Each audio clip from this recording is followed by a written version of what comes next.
In the latest chapter of Ragnarok, we got a lot of lore for Odin and the primordial gods.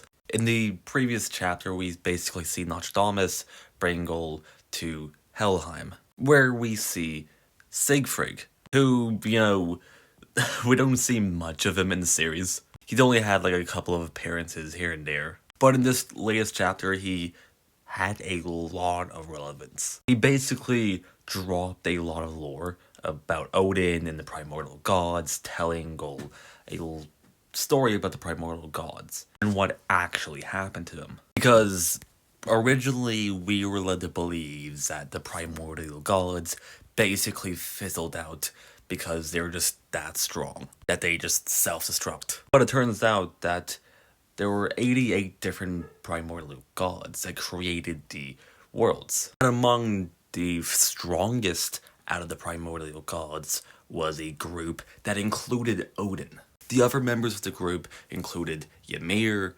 Chaos, and Satan. This group, as you can tell, was called the Primordial Four Pillars Yggdrasil. Now, during this time period, the primordial gods and deities coexisted, and the group Odin was a part of considered the deities to be incomplete gods. So they decided that they were unnecessary. So they basically just wanted to massacre them, just kill them off. And seven other primordial gods actually supported this, but the 77 other primordial gods fought back and basically waged war with like the 11 other gods and the Yggdrasil, which led to this panel and a reveal that this war was called the Twilight of the Primordial Gods, Ragnarok. And let's just take some time to just appreciate this panel. But later on, the Yggdrasil and the 11 pillars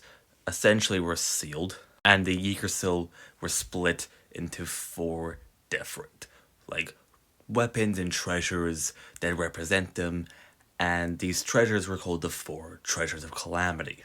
Odin being this sword, which left me with a questioning while reading that part of the chapter. Why is Odin still part of the main series if he was sealed in this treasure and everything? Well, it turns out that an unnamed god came across Odin's treasure and started wielding it and basically just became a host, sort of. Which all of this implies a lot for the series as a whole. But what do you guys think of this latest chapter?